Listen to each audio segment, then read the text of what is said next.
Now, we know now that the crime that they say is at the root of terrorism was not committed by Arabs or Muslims at all.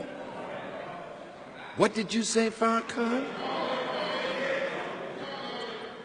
Over 2,300 of America's trained architects and engineers have joined in calling for a new investigation of 9/11. Well, what is 9/11? Some of you don't even know what 9/11 is.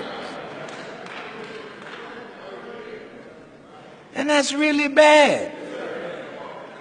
9/11 was the destruction of the World Trade Towers. Does it ring a bell now?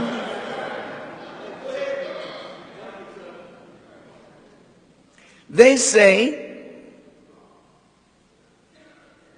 that the World Trade Center buildings were brought down by carefully placed explosives, not by planes. They say that all three buildings had to have been wired with explosive charges long before September the 11th. And this is something that took tremendous sophistication to do, and that sophistication was not with Osama bin Laden or his followers. Listen.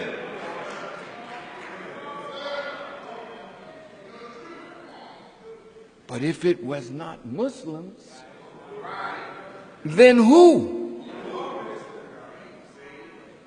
Thanks to the exemplary work of scholars like Victor Thorne and Christopher Boland, it is now becoming apparent that there were many Israelis and Zionist Jews in key roles in the 9/11 attacks. Now look, if they can prove me wrong, like I said, I'll pay with my life. Since they want to kill me anyway, prove me wrong. We're dealing with thieves and liars and murderers. Listen to this.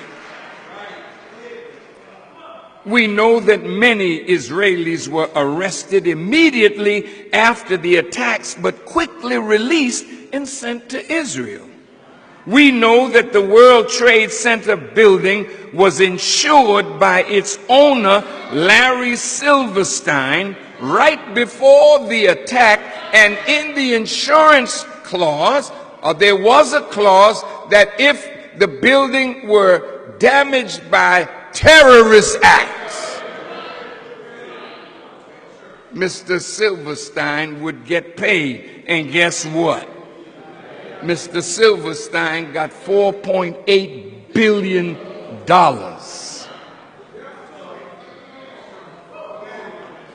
We know that an Israeli film crew dressed as Arabs were filming the Twin Towers before the first plane went in. In other words, these Israelis had foreknowledge of the attacks.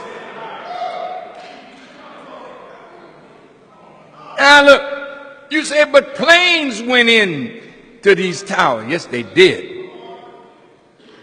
But do you know what kind of technology you have to have as a pilot to fly a plane and drop down to an altitude and turn at an angle at 400 or 500 miles an hour into a building? And the fuel of an airplane is not strong enough to create enough heat to melt the steel structure of that building.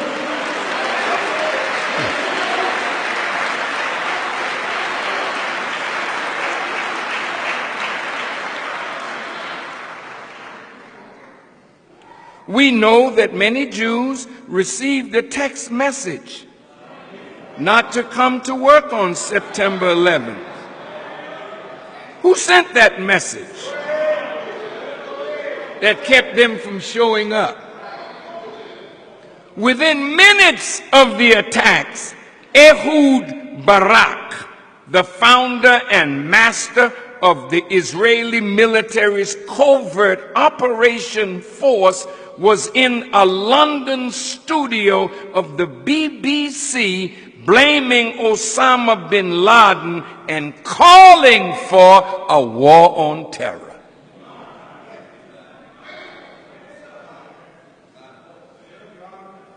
And we know that Benjamin Netanyahu told an audience in Israel, we are benefiting from one thing, and that is the attack on the Twin Towers and Pentagon and the American struggle in Iraq.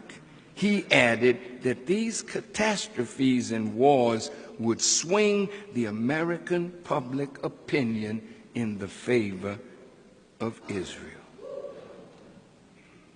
Why won't America investigate what these scholars and scientists have uncovered about 9/11 and who was really behind it?